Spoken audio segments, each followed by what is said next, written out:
So, how many times have you performed this song, would you say? Puff the Magic Dragon at this point?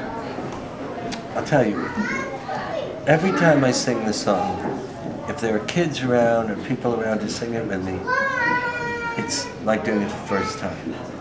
It's like a hug. You want to hug yourself in a room, you get a little bored. You want to hug a child, or a parent, or a friend, it never gets boring. It's never old hat. Singing and living it, just like talking, if it's real, is an adventure in life.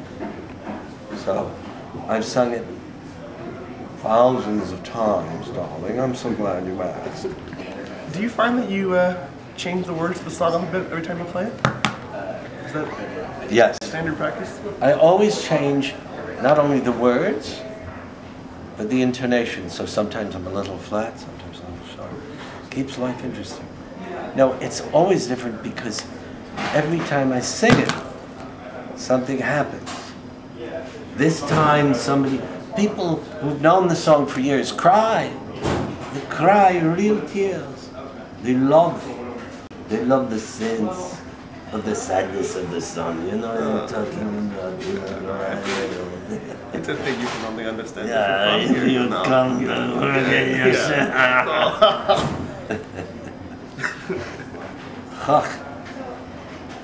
I could, but something might come out. Look at this book. You want to see book? I show you book. This book is called Puff the Magic Dragon. Over here, you see the riders and the painters. The riders is Peter Yarrow and Lenny Lipton. This is Puff the Magic Dragon. Puffy, you go to the next page. You see the mountains, the seas. Does this look like Disney art? No, my friend, it doesn't. This looks like a very surreal surrounding. Far more sophistication with Puff and Jackie Paper playing here. But when we go to the next page, we notice something oddly wonderful. There is a string, and there's a little guitar. But we notice over here that there are fairies in this land. A girl fairy, a guy fairy, and a mousy mouse. But we also notice right over here that this face is a happy face. So the rocks themselves have life. Everything is alive in Honolulu. And look at this. Look at their way they're playing and the joy of it. And what is the expression on this face? I'm going to go with happy. This is a happy rock. And then we go to the next illustration. Together when they're traveling on a boat with billowed sail. In the water there are... Dolphins in jackets. the kids have corrected me. I said they were dolphins, but they're not. They're Porpoises? No, they're dolphins, you're right. But they do have jackets, striped jackets, very French. And show me two faces on the boat. One on the bow and one on the stern. And where does that face seem to come from? Looks a little like you. No, it's an Italian Renaissance kind of thing, but it does, everything looks like me these days. Now look, why are they wearing these caps? I'm assuming they're graduating from the porpoise-driven life school? That's right. But they're dolphins, you're right, they're dolphins. Noble kings and princes bow whene'er they come. Now look, whene'er they came, look at this.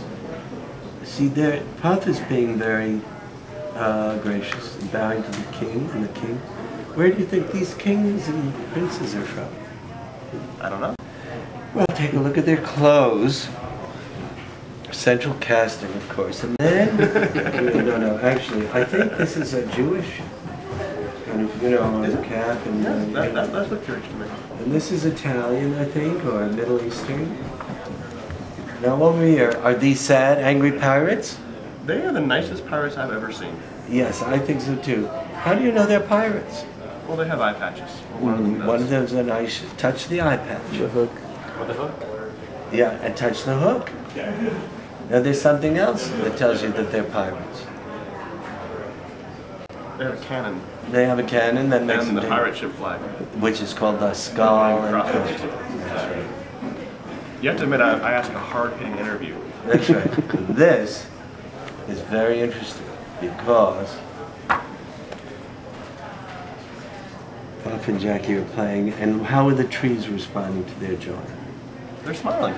Show me the smiling tree. And the other one? Okay, now we come to the important part. A dragon lives for butter, but not, I love forever. I'm kidding you. But not so little girls and boys. Painted wings and giant's rings make way for other toys, like cell phones and computers.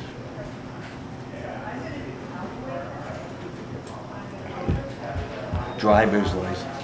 One great night it happened, Jackie Paper came no more, and Puff that mighty dragon ceased his fearless roar.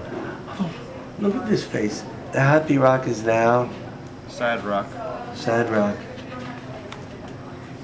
His head was bent in sorrow. Green scales fell like rain. Even the leaves were what was happening to the leaves. They're falling. Falling. Puff no longer went to play along the cherry lane. Without his lifelong friend, Puff could not be brave. So Puff, that mighty dragon, slipped into his cave. But what's happening on the next page? Someone else that showed up to say hi. Who is it? A little girl. A little girl. And show me the flower that's happy. Well, there's several of them. They're all happy. How do you know? They're smiling. They're smiling. Let's try and figure out who that little girl is. Is that your granddaughter? Well, it could be, but who's that? Oh, it's Jackie. Jackie's daughter. That's right, it's Jackie's daughter. Nice. So, that question that's been in your mind all these years What happened to Puff? is no longer a question. It's answered. Excellent. Puff plays with Jackie's daughter and many other children. Thank you very much for My stopping brother, a great pleasure. I'll read that book to you anytime. by. Please do. Okay. Come back anytime. Thank you. Thank you so much.